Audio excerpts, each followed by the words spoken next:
Hello students, welcome to study stream. ഇന്ന് നമ്മൾ പഠിക്കാൻ പോകുന്നത് ക്ലാസ് 9ലെ ഫിസിക്സ് ചാപ്റ്റർ 4 ഗ്രാവിറ്റേഷൻ.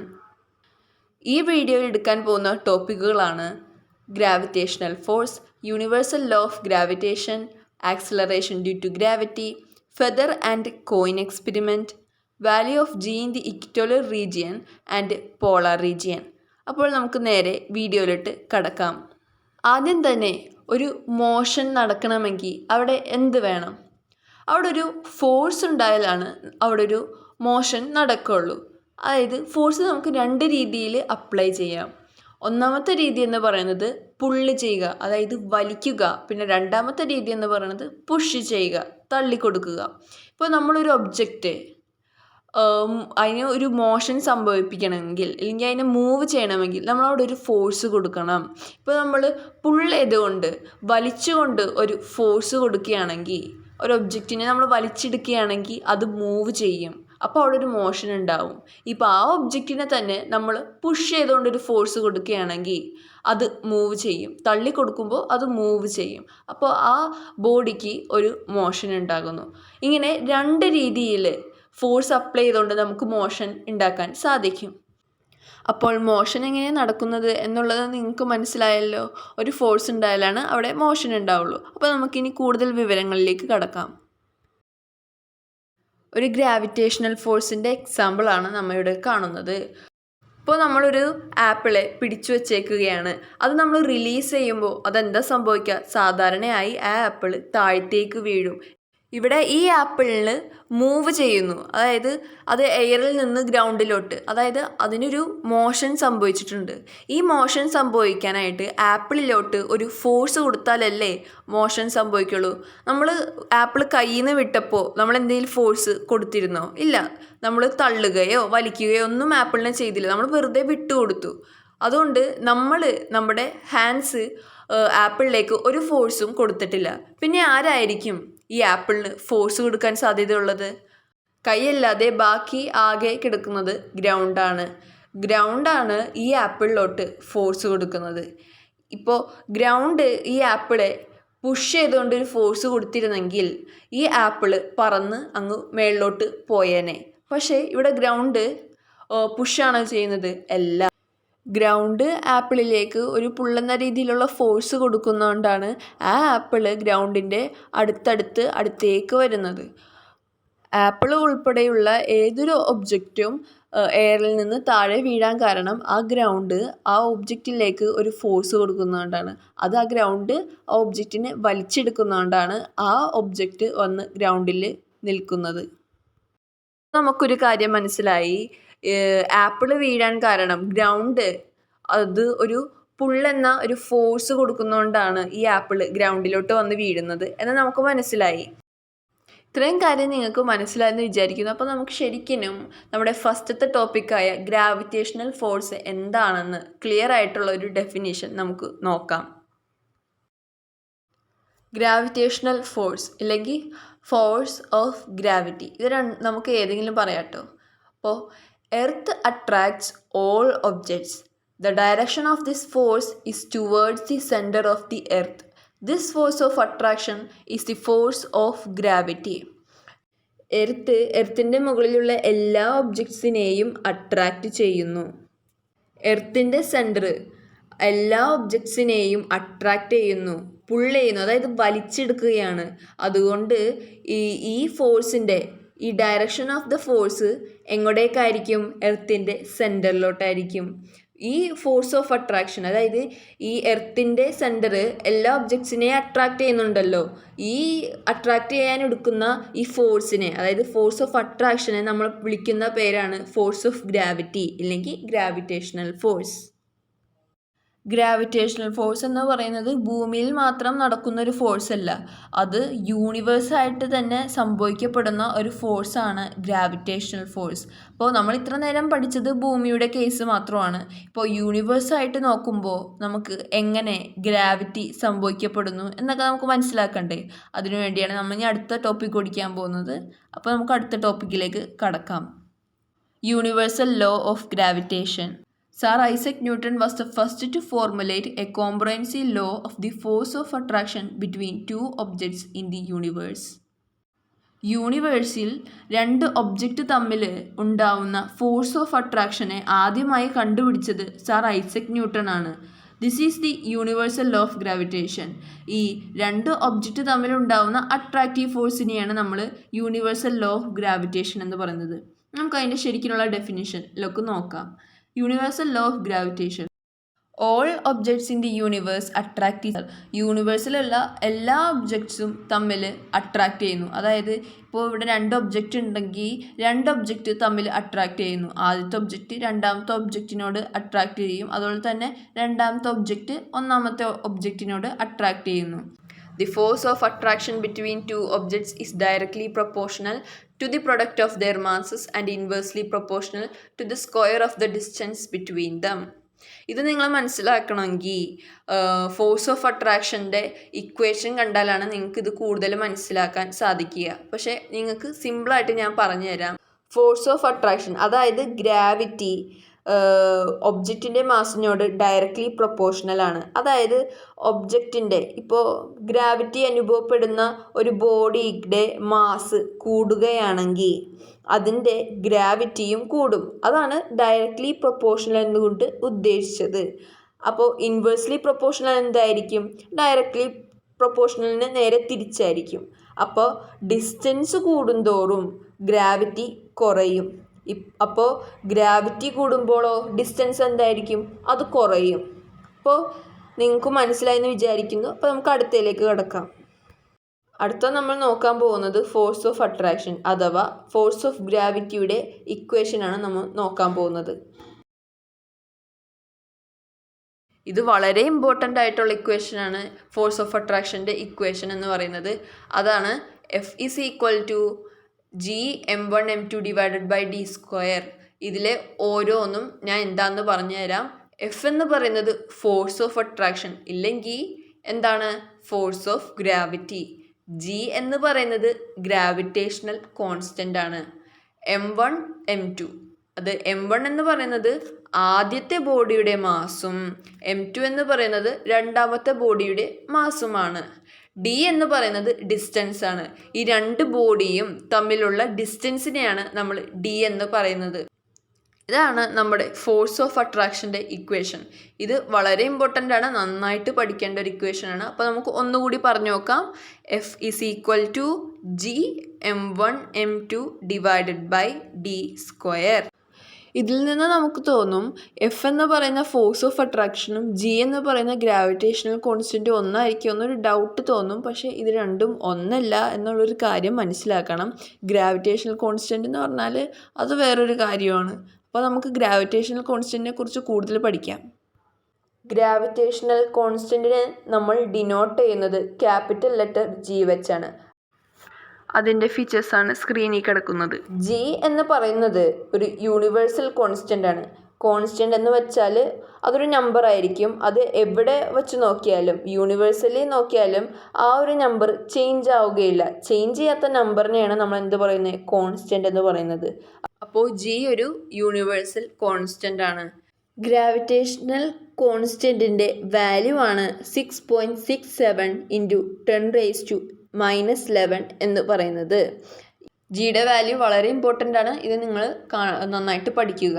ഇപ്പോൾ ജി അതായത് ഗ്രാവിറ്റേഷണൽ കോൺസ്റ്റൻറ്റ് കണ്ടുപിടിച്ചത് ഹെൻറി കാവൻഡിഷ് എന്ന ഒരു സയൻറ്റിസ്റ്റാണ്. ഇദ്ദേഹം കുറേ എക്സ്പെരിമെൻറ്റ് ചെയ്ത് ലാസ്റ്റ് ഗ്രാവിറ്റേഷണൽ കോൺസ്റ്റൻറ്റിനെ കണ്ടുപിടിച്ചു. ഇദ്ദേഹമാണ് എന്ത് കണ്ടുപിടിച്ചത്? ഹെൻറി കാവൻഡിഷ് ആണ് ഗ്രാവിറ്റേഷണൽ കോൺസ്റ്റൻറ്റിനെ കണ്ടുപിടിച്ചത്. അപ്പോൾ ഈ 3 കാര്യങ്ങളാണ് ഗ്രാവിറ്റേഷണൽ കോൺസ്റ്റൻറ്റിനെ കുറിച്ചുള്ള 3 ഇമ്പോർട്ടൻറ്റ് പോയിന്റ്സ് എന്ന് പറയുന്നത്. ഇത് വളരെ സിമ്പിളായിട്ട് പഠിക്കാൻ വേണ്ടിയാണ് ഞാനിങ്ങനെ പോയിന്റ് ആയിട്ട് പറഞ്ഞത്. ഗ്രാവിറ്റി പഠിച്ചു, യൂണിവേഴ്സൽ ലോ ഓഫ് ഗ്രാവിറ്റേഷൻ പഠിച്ചു, പിന്നെ ഗ്രാവിറ്റിയുടെ ഇക്വേഷനും പഠിച്ചു. ഇനിയിപ്പോൾ നമുക്ക് ഗ്രാവിറ്റിയെക്കുറിച്ച് ഇപ്പോൾ കുറച്ചൊക്കെ അറിയാം അല്ലേ? അപ്പോൾ നമുക്ക് അതിൻ്റെ ഇമ്പോർട്ടൻറ്റ് ഫീച്ചേഴ്സ് ഒന്ന് നോക്കാം. പഠിച്ചത് തന്നെയാണ്. അപ്പോൾ നമുക്ക് ഒന്നുകൂടി ഒന്ന് ഓർക്കാനായിട്ട് നോക്കാം. Earth attracts all objects to its centre. Earth അതായത് ഭൂമി എല്ലാ ഒബ്ജക്റ്റിനെയും അതിൻ്റെ സെൻറ്ററിലോട്ട് വലിച്ചെടുക്കുന്നു. As the mass of the object increases, the force of attraction increases. Mass ഒബ്ജക്റ്റിൻ്റെ മാസ് കൂടുന്തോറും എർത്തിൻ്റെ അല്ല കേട്ടോ ഒബ്ജക്റ്റിൻ്റെ മാസ് കൂടുന്തോറും ഫോഴ്സ് ഓഫ് ഗ്രാവിറ്റി എന്തായിരിക്കും കൂടിക്കൊണ്ടേയിരിക്കും. നമ്മൾ പറഞ്ഞിരുന്നു മാസും ഫോഴ്സ് ഓഫ് അട്രാക്ഷനും ഡയറക്റ്റ്ലി പ്രൊപ്പോർഷണൽ ആണ്. അതുകൊണ്ടാണ് മാസ് കൂടുമ്പോൾ ഗ്രാവിറ്റി കൂടുന്നത്, രണ്ടും കൂടുന്നത്. അപ്പോൾ as the distance from the object increases the force of attraction decreases. ഒബ്ജക്റ്റിൻ്റെ ഡിസ്റ്റൻസ് കൂടുന്തോറും എർത്തിൽ നിന്ന് ഒബ്ജക്റ്റിൻ്റെ ഡിസ്റ്റൻസ് കൂടുന്തോറും ഫോഴ്സ് ഓഫ് അട്രാക്ഷൻ ഡിക്രീസസ്.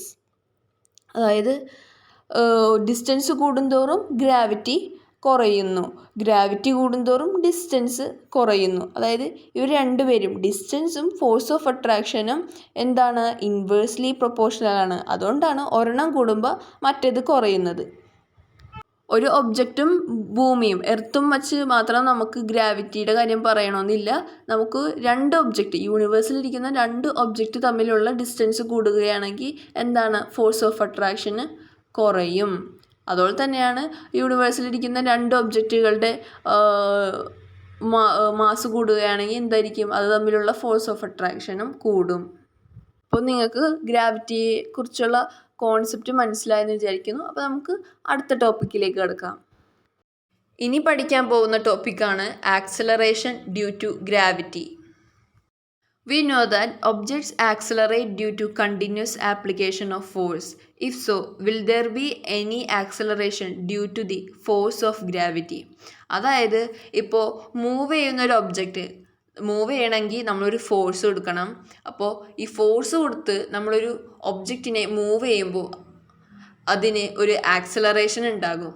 അത് സ്പീഡിൽ പോകുന്നുണ്ടല്ലോ, സ്പീഡിൽ മൂവ് ചെയ്യുന്നുണ്ടെങ്കിൽ അതിനൊരു ആക്സലറേഷൻ ഉണ്ടാകും. അപ്പോൾ ഈ ഫോഴ്സ് ഓഫ് ഗ്രാവിറ്റി മൂലം ഒരു ആക്സലറേഷൻ സംഭവിക്കാൻ ഇടയുണ്ടോ എന്നാണ് ചോദിക്കുന്നത്. അതായത് ഇപ്പോൾ ഒരു ഒബ്ജക്റ്റ് ഫോഴ്സ് ഓഫ് ഗ്രാവിറ്റി മൂലം മൂവ് ചെയ്യുകയാണ്, അതിന് ആക്സലറേഷൻ ഉണ്ടാകുമോ എന്നാണ് ചോദിക്കുന്നത്. അപ്പോൾ നമുക്ക് ഉണ്ടോ ഇല്ലേ എന്നുള്ളത് നമുക്ക് നോക്കാം. Acceleration due to gravity. Isn't it the gravitational force that causes the detached coconut to fall from a coconut tree? ഇപ്പോൾ ഇവിടെ ചോദിക്കുകയാണ്, ഒരു കൊക്കനട്ട് ട്രീയിൽ നിന്ന് വിട്ടുപോയ ഒരു കൊക്കനട്ട് താഴെ വീഴാൻ കാരണം അത് ഗ്രാവിറ്റേഷണൽ ഫോഴ്സ് അല്ലേ എന്നാണ് ചോദിക്കുന്നത്. അതെ, കാരണം എർത്തിൻ്റെ സെൻറ്ററിൽ നിന്ന് ഈ കൊക്കനട്ടിനെ വലിക്കുന്നുണ്ട്, പുള്ള് ചെയ്യുന്നുണ്ട്. അതുകൊണ്ടാണ് ഈ കൊക്കനട്ട് വന്ന് എർത്തിലോട്ട് വീഴുന്നത്, ഗ്രൗണ്ടിലോട്ട് വീഴുന്നത്. അപ്പോൾ the coconut falls down because of the downward acceleration produced by the unbalanced force exerted by the earth on the coconut. ഇത് കണ്ട് നിങ്ങൾ പേടിക്കൊന്നും വേണ്ട. Unbalanced force exerted by the earth on the coconut എന്ന് പറയുന്നത് ഈ ഫോഴ്സ് ആരാണ്? Gravitational force ആണ്. The unbalanced force exerted by the earth on the coconut എന്ന് പറയുന്നത് ഗ്രാവിറ്റേഷണൽ ഫോഴ്സ് ആണ്. അതായത് the coconut falls down because of the downward acceleration produced by the gravity. ആ കൊക്കനട്ട് വീഴാൻ തന്നെ ഈ താഴത്തോട്ട് ഉണ്ടാവുന്ന ആക്സലറേഷൻ മൂലമാണ്. ഈ ആക്സലറേഷൻ ആരെ ഉണ്ടാക്കുന്നത്? ഈ ഗ്രാവിറ്റിയാണ് ഉണ്ടാക്കുന്നത്. ഗ്രാവിറ്റി ഉണ്ടാക്കുന്ന ആക്സലറേഷൻ മൂലമാണ് എന്ത്?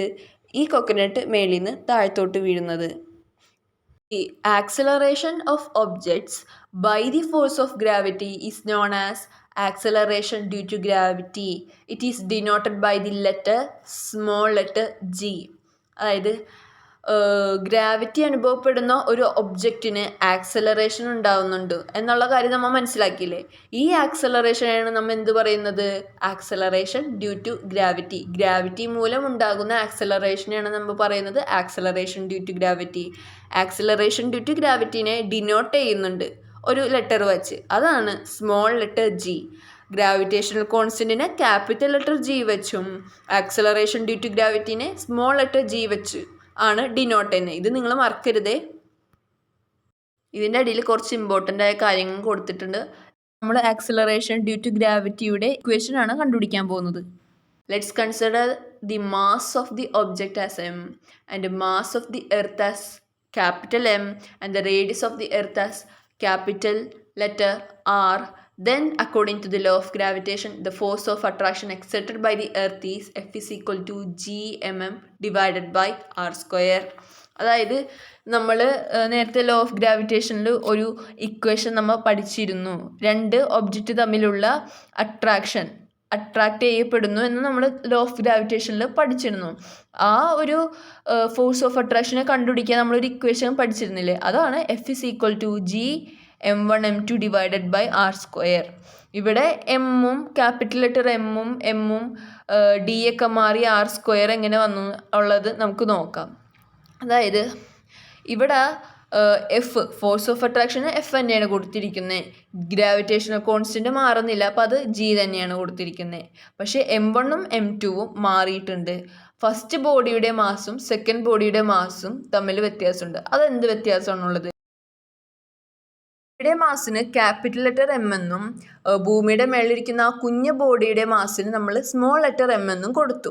അപ്പോൾ ഫസ്റ്റ് ബോഡിയുടെ മാസ് എന്താണ്? എം ആണ്, ക്യാപിറ്റൽ ലെറ്റർ എം ആണ്. സെക്കൻഡ് ബോഡിയുടെ മാസ് എത്രയാണ്? സ്മോൾ ലെറ്റർ എം ആണ്. അപ്പോൾ G capital letter M small letter M divided by D square. അതായത് ഈ രണ്ട് ഒബ്ജക്റ്റും തമ്മിലുള്ള ഡിസ്റ്റൻസ് അത് നമ്മൾ ഭൂമിയുടെ റേഡിയസ് ആക്കി എടുത്തേക്കാണ്. അതാണ് ആർ സ്ക്വയർ. ഡി സ്ക്വയറിന് പകരം നമ്മൾ എന്ത് കൊടുത്തു? ഡിസ്റ്റൻസ് ഇവിടെ ആറാണ്, അപ്പോൾ നമ്മൾ ആർ സ്ക്വയർ കൊടുത്തു. നമ്മളിപ്പോൾ ഫോഴ്സ് ഓഫ് അട്രാക്ഷൻ എന്ന ഉള്ള ഇതിൻ്റെ ഇക്വേഷനിൽ നിന്ന് ആക്സലറേഷൻ ഡ്യൂ ടു ഗ്രാവിറ്റിയുടെ ഇക്വേഷൻ കണ്ടുപിടിക്കുകയാണ്. അപ്പോൾ ഇത് കണ്ടുപിടിക്കാൻ വേണ്ടി നമ്മൾ ഫോഴ്സ് ഓഫ് അട്രാക്ഷനും വെയ്റ്റും എന്ന രണ്ട് ക്വാണ്ടിറ്റി വെച്ച് നമ്മൾ ഒരു റിലേഷൻ ഉണ്ടാക്കുകയാണ്. അങ്ങനെയാണ് നമ്മളിനി അടുത്ത ആക്സലറേഷൻ ഡ്യൂ ടു ഗ്രാവിറ്റിയുടെ ഇക്വേഷൻ കണ്ടുപിടിക്കാൻ പോകുന്നത്. അപ്പോൾ ഇവിടുത്തെ റിലേഷൻ എന്ന് പറയുന്നത് F is equal to M G, അതായത് force of attraction is equal to M G. M G എന്ന് പറയുന്നത് എന്താണ്? വെയിറ്റ് ആണ്, ആ ബോഡിയുടെ വെയിറ്റ് ആണ്. ഇപ്പോൾ നിങ്ങൾ കൺസിഡർ ചെയ്യുക, ഇപ്പോൾ ഭൂമിയിലിരിക്കുന്ന ഒരു ഒബ്ജക്റ്റിൻ്റെ ഫോഴ്സ് ഓഫ് അട്രാക്ഷൻ ഉണ്ടാകുന്നു എന്ന് പറയുമ്പോൾ അതിനൊരു ഗ്രാവിറ്റേഷണൽ പുൾ ഉണ്ടാവുന്നുണ്ട്. അതുകൊണ്ടാണ് അതിന് ഫോഴ്സ് ഓഫ് അട്രാക്ഷൻ ഉണ്ടെന്ന് പറയുന്നത്. ഇപ്പോൾ അതുപോലെ തന്നെ ആ ബോഡിക്ക് തന്നെ ഇപ്പോൾ വെയിറ്റ് ഉണ്ടെന്ന് പറയുന്നത് കാരണം എന്താണ്? അവിടെ ഒരു ഗ്രാവിറ്റേഷണൽ പുൾ ഉള്ളത് കൊണ്ടാണ് ആ ബോഡിക്ക് വെയിറ്റ് ഉണ്ടെന്ന് നമ്മൾ പറയുന്നത്. രണ്ട് ക്വാണ്ടിറ്റിയിലും ഗ്രാവിറ്റേഷണൽ പുള്ള് ആക്ട് ചെയ്യുന്നതിനാൽ നമ്മൾ എന്ത് പറയുന്നു? F is equal to M G എന്ന് പറയുന്നു. എഫിൻ്റെ ഇക്വേഷൻ എന്താണ്? F is equal to G M M divided by R square. അപ്പോൾ എം ജിയുടെയും ഇക്വേഷൻ എന്തായിരിക്കും? G M M divided by R square ആണ്. ഇവിടെ ഇക്വേഷനിൽ നമ്മൾ നോക്കിക്കഴിഞ്ഞാൽ ഈ റൈറ്റ് ഹാൻഡ് സൈഡിൽ നമുക്ക് ഒരു എം കാണാം, ജി എം എം. അതുപോലെ തന്നെ ലെഫ്റ്റ് ഹാൻഡ് സൈഡിലും നമുക്കൊരു എം ജിയിൽ ഒരു എം കാണാം. അപ്പോൾ ഇവിടെ രണ്ട് സൈഡിലും എം ഉള്ളതുകൊണ്ട് നമ്മളത് രണ്ടും വെട്ടിക്കളയുന്നു. അപ്പോൾ നമുക്ക് ഒരു ഇക്വേഷൻ കിട്ടും, G is equal to G M divided by R square എന്ന്. അതായത് ജി എന്ന് പറയുന്നത് എന്താണ്? Acceleration due to gravity. എർത്തിലുണ്ടാവുന്ന ആക്സലറേഷൻ ഡ്യൂ ടു ഗ്രാവിറ്റിയുടെ ഇക്വേഷൻ അങ്ങനെ കണ്ടുപിടിച്ചു. അപ്പോൾ ഇനി ഈ ഇക്വേഷൻ നമുക്ക് അപ്ലൈ ചെയ്യണമെങ്കിൽ ഈ ഇക്വേഷനിലുള്ള ഓരോ ഇതിനും നമുക്ക് അതിൻ്റെ വാല്യൂ അറിഞ്ഞിരിക്കണം. ഇപ്പോൾ ജീൻ്റെ വാല്യൂ അറിഞ്ഞിരിക്കണം, എമ്മിൻ്റെ വാല്യൂ അറിഞ്ഞിരിക്കണം, ആറിൻ്റെ വാല്യൂ അറിഞ്ഞിരിക്കണം. അതൊന്നാണ് നിങ്ങളിപ്പോൾ സ്ക്രീനിൽ കാണുന്നത്. ജി എന്ന് പറഞ്ഞാൽ എന്താണ്? Gravitational constant. അതാണ് 6.67 ഇൻറ്റു 10⁻⁻11. എം എന്ന് പറയുന്നത് എന്താണ്? എർത്തിൻ്റെ മാസിനെയാണ് നമ്മൾ ക്യാപിറ്റൽ ലെറ്റർ എം വെച്ച് ഡിനോട്ട് ചെയ്യുന്നത്. അതിൻ്റെ വാല്യൂ ആണ് 6 ഇൻറ്റു 10⁻24. ആർ എന്ന് പറയുന്നത് എർത്തിൻ്റെ റേഡിയസ് ആണ്. അതിൻ്റെ വാല്യൂ ആണ് 6.4 ഇൻറ്റു 10⁻6. ഇത് വളരെ ഇമ്പോർട്ടൻ്റ് ആയിട്ടുള്ള വാല്യൂസാണ്. ഇത് നിങ്ങൾ നന്നായിട്ട് കാണാപ്പാഠം പഠിക്കണം. അതുപോലെ തന്നെ ആക്സലറേഷൻ ഡ്യൂ ടു ഗ്രാവിറ്റി, എർത്തിലുണ്ടാവുന്ന ഈ സ്മോൾ ലെറ്റർ ജി എങ്ങനെ അതിൻ്റെ ഇക്വേഷൻ കണ്ടുപിടിക്കാം, എങ്ങനെ നമ്മൾ വന്നു എന്നുള്ളതിൻ്റെ ഒക്കെ റിലേഷനും ഇക്വേഷനും ഡെറിവേഷനൊക്കെ നിങ്ങൾ പഠിക്കണം. ഇത് ഇമ്പോർട്ടൻ്റ് ആണ്. അപ്പോൾ നമുക്ക് ഇനി ഇത് അപ്ലൈ ചെയ്തിട്ട് ഈ വാല്യൂസൊക്കെ അപ്ലൈ ചെയ്തിട്ട് ശരിക്കും ജീൻ്റെ വാല്യൂ നമുക്കിനി കണ്ടുപിടിക്കാം. അപ്പോൾ acceleration due to gravity on earth കണ്ടുപിടിക്കാൻ, അതിൻ്റെ വാല്യൂ കണ്ടുപിടിക്കാൻ നമ്മൾ ഉപയോഗിച്ച ഇതിൻ്റെ വാല്യൂ ഇട്ട് ചെയ്യുകയാണ്. അപ്പോൾ നിങ്ങളിത് മനസ്സിലാക്കുമെന്ന് വിചാരിക്കുന്നു. അപ്പോൾ G is equal to 6.67 into 10⁻11 into 6 into 10 raised to 24 divided by 6.4 into 10 raised to 6 square ആണ് കണ്ടുപിടിക്കേണ്ടത് കേട്ടോ. അതായത് ആർ സ്ക്വയർ അല്ല. അപ്പോൾ 6.4 into 10 raised to 6 സ്ക്വയർ ആണ് കണ്ടുപിടിക്കേണ്ടത്. അപ്പോൾ മേളിൽ വന്നതിൻ്റെ നമ്മൾ മൾട്ടിപ്ലൈ ചെയ്ത് നോക്കുമ്പോൾ അതിൻ്റെ പ്രൊഡക്റ്റ് കിട്ടുന്നത് 4.002 into 10 raised to -14 ആണ്. അടിയിലെ നമ്മൾ ആർ സ്ക്വയർ അതിൻ്റെ സ്ക്വയർ ചെയ്ത് നോക്കുമ്പോൾ നമുക്ക് കിട്ടുന്ന റിസൾട്ടാണ് 4.096 into 10 raised to 13. അപ്പോൾ ഈ രണ്ട് വാല്യൂവും ഡിവൈഡ് ചെയ്ത് നോക്കുമ്പോൾ നമുക്ക് ജിയുടെ വാല്യൂ കിട്ടുന്നു. ജിയുടെ വാല്യൂ എന്താണ് നമുക്ക് കിട്ടുന്നത്? 9.7705. അങ്ങനെ വലിയൊരു വാല്യൂ ആണ് നമുക്ക് കിട്ടുന്നത്. അപ്പോൾ ഇത് നമ്മൾ റൗണ്ട് ചെയ്ത് എഴുതുമ്പോൾ 9.8 m/s² എന്ന് കിട്ടുന്നു. അതായത് acceleration due to gravity on എർത്തിലുണ്ടാവുന്ന ആക്സലറേഷൻ ഡ്യൂ ടു ഗ്രാവിറ്റിയുടെ വാല്യൂ ആണ് 9.8 എന്നുള്ളത്. അതിൻ്റെ യൂണിറ്റ് എന്ന് പറയുന്നത് m/s ആണ്. കാരണം ജി എന്ന് പറയുന്നത് ആക്സലറേഷൻ ഡ്യൂ ടു ഗ്രാവിറ്റി ആണ്. അതുകൊണ്ടാണ് m/s എന്ന് പറയുന്നത്. ആക്സലറേഷൻ്റെ യൂണിറ്റ് എന്താണ്? m/s² ആണ്. അതുപോലെ ജീൻ്റെയും എന്ത് യൂണിറ്റ് ആയിരിക്കും? m/s² ആണ്. നിങ്ങൾ ഇത് കാൽക്കുലേറ്ററിൽ ചെയ്ത് നോക്കണം. അപ്പോൾ നമുക്ക് കിട്ടും ജീൻ്റെ വാല്യൂ 9.8 m/s² എന്ന്. കാൽക്കുലേറ്ററിൽ ചെയ്യുമ്പോൾ നിങ്ങൾക്ക് കൂടുതലുണ്ട് എക്സ്പീരിയൻസ് ആവും, കോൺഫിഡൻസ് ആവും. അതിനു വേണ്ടിയാണ് കാൽക്കുലേറ്ററിൽ ചെയ്ത് നോക്കാൻ പറയുന്നത്. ഇനി നമ്മൾ പഠിക്കാൻ പോകുന്ന ടോപ്പിക്കാണ് feather and coin experiment. Feather and coin experiment എങ്ങനെയാണ് ചെയ്യുന്നത് നമുക്ക് നോക്കിയാലോ. A coin and A feather are placed in A long transparent tube. Transparent tube എന്ന് പറഞ്ഞാൽ കാണാൻ പറ്റുന്ന ട്യൂബ്. ഉള്ളിൽ സംഭവിക്കുന്നത് നമുക്ക് പുറമേ നിന്ന് കാണാൻ പറ്റും. ഇതറിയാമെന്ന് വിചാരിക്കുന്നു. അപ്പോൾ ഇതുപോലെ നീളമുള്ളൊരു ട്രാൻസ്പെറൻറ്റ് ട്യൂബിൽ നമ്മൾ ഒരു കോയിനും ഫെദറും എടുക്കുകയാണ്. അപ്പോൾ when it is held vertically and then suddenly turned upside down. ഇത് നമ്മളിങ്ങനെ നീളത്തിൽ പിടിച്ചേക്കുകയാണ്, കുത്തനെ പിടിച്ചിട്ട് ഇത് പെട്ടെന്നൊന്ന് തിരിച്ച് അപ്സൈഡ് ഡൗൺ ആക്കി കളയുക. അപ്പോൾ it is seen that the feather reaches the bottom shortly after the coin. അല്ലേ, നമ്മൾ ഇപ്പോൾ ഒരു ട്യൂബ് പിടിച്ച് പെട്ടെന്ന് തിരിച്ച് ശരിക്കും അതിൻ്റെ ഓപ്പോസിറ്റ് വെർട്ടിക്കലായി വെക്കുമ്പോൾ നമുക്ക് കാണാൻ പറ്റും പെട്ടെന്ന് കോയിൻ വീഴും. പക്ഷെ ഫെദർ അതിൻ്റെ പുറകെ പതിയെ വീണ് ആണ് ഫെദർ വരിക. അപ്പോൾ if the air inside the tube is removed and the experiment is repeated. അപ്പോൾ ഇപ്പോൾ ഇത്ര നേരം ട്യൂബിൻ്റെ അകത്ത് എയർ ഉണ്ടായിരുന്നു. ഇനിയിപ്പോൾ നമ്മൾ ട്യൂബിലുള്ള എയർ വാക്യൂം ചെയ്ത് പുറത്തോട്ട് കളയാണ്. ഇനിയിപ്പോൾ ആ ട്യൂബിൽ എയറൊന്നുമില്ല. അപ്പോൾ നമ്മൾ ഇനി പിന്നെയും ഈ എക്സ്പെരിമെൻറ്റ് നടത്തിയാണ്. അപ്പോൾ ഇപ്പോൾ വെർട്ടിക്കലായിരിക്കുന്ന ട്യൂബ് പിന്നെ അപ്സൈഡ് ഡൗൺ ആക്കി പിടിച്ചു കഴിഞ്ഞാൽ നമുക്ക് കാണാൻ പറ്റും it can be seen that both the feather and the coin reach the bottom simultaneously. ഇപ്പോൾ എയർ കളഞ്ഞപ്പോൾ നമുക്ക് കാണാൻ പറ്റി ഈ കോയിനും ഫെദറും പെട്ടെന്ന് ഒരേ സ്പീഡിൽ ഒറ്റയടിക്ക് വന്ന് ബോട്ടമിൽ നിന്നു. അതായത് അവർ രണ്ടുപേരും ഒരുമിച്ച് ട്യൂബിൻ്റെ അടിയിൽ വന്ന് നിന്നു. എയർ ഉണ്ടായിരുന്നപ്പോൾ ആദ്യം ട്യൂബിൽ വീണത് കോയിനാണ്, ട്യൂബിൻ്റെ അടി വീണത് കോയിനാണ്. പിന്നെയാണ് പതിയെ ഫെദർ താഴെ ആടി വന്ന് ബോട്ടത്തിൽ വന്ന് നിന്നത്. പക്ഷെ എയർ കളഞ്ഞു നോക്കിയപ്പോൾ കോയിനും ഫെദറും ഒറ്റയടിക്ക് ഒരുമിച്ച് അവർ ട്യൂബിൻ്റെ അടിയിലെത്തി. അതെന്തുകൊണ്ടാവും? ഇപ്പോൾ ഇനി നമ്മൾ പഠിക്കാൻ പോകുന്നൊരു പുതിയ സംഭവമാണ് എയർ റെസിസ്റ്റൻസ്. എയർ ഉള്ളപ്പോൾ കോയിൻ ആദ്യം വീഴാൻ കാരണം ഇപ്പോൾ larger the mass larger the gravitational force. അതായത് ഏറ്റവും കൂടുതൽ മാസ് ഉള്ളതിനാണ് ഏറ്റവും കൂടുതൽ ഗ്രാവിറ്റേഷണൽ ഫോഴ്സ് അനുഭവപ്പെടുന്നത്. ഇപ്പോൾ എയർ റെസിസ്റ്റൻസിൻ്റെ കാര്യം പറയുകയാണെങ്കിൽ എയർ റെസിസ്റ്റൻസ് എന്ന് പറഞ്ഞാൽ ഇപ്പോൾ ഒരു തൂവൽ വീഴുകയാണെന്ന് വെച്ചോ, തൂവൽ മാത്രമല്ല ഫെദർ മാത്രമല്ല ഒരു ഒബ്ജക്റ്റ് വീഴുകയാണെന്ന് വെച്ചോ, ആ ഒബ്ജക്റ്റ് വീഴാൻ കാരണം അവിടെ ഒരു ഫോഴ്സ് ഓഫ് ഗ്രാവിറ്റി ഉള്ളതുകൊണ്ടാണ് ആ ഒബ്ജക്റ്റ് വീഴാൻ കാരണം. അത് നമ്മൾ പഠിച്ചിരുന്നല്ലോ. പക്ഷേ എയർ ഉള്ളൊരു സ്ഥലത്താണെങ്കിൽ ആ ഫെദർ വീഴുന്നെങ്കിൽ അതിന് ഫോഴ്സ് ഓഫ് ഗ്രാവിറ്റി മാത്രമല്ല അടിയിലോട്ട് ആക്ട് ചെയ്യുന്നത്, അതിനെ മേളിലോട്ട് ആക്ട് ചെയ്യാനും ഒരു ഫോഴ്സ് ഉണ്ട്. ആ ഫോഴ്സിനെയാണ് നമ്മൾ എന്ത് പറയുന്നത്? Air resistance. അതുകൊണ്ടാണ് എയർ ഉള്ള സ്ഥലത്ത് ഫെദർ വീഴാൻ ഡിലേ വരുന്നത്, പതിയെ ഫെദർ വീഴാൻ കാരണം ഫോഴ്സ് ഓഫ് ഗ്രാവിറ്റിന് എതിരെയായി ഓപ്പോസിറ്റായി പ്രവർത്തിക്കാനായിട്ട് എയർ റെസിസ്റ്റൻസ് ഉണ്ട്, എയറിൻ്റെ ഫോഴ്സ് ഉണ്ട്. അപ്പോൾ മനസ്സിലായിട്ടുണ്ടാവും എന്താണ് എയർ റെസിസ്റ്റൻസ് എന്നുള്ളത്.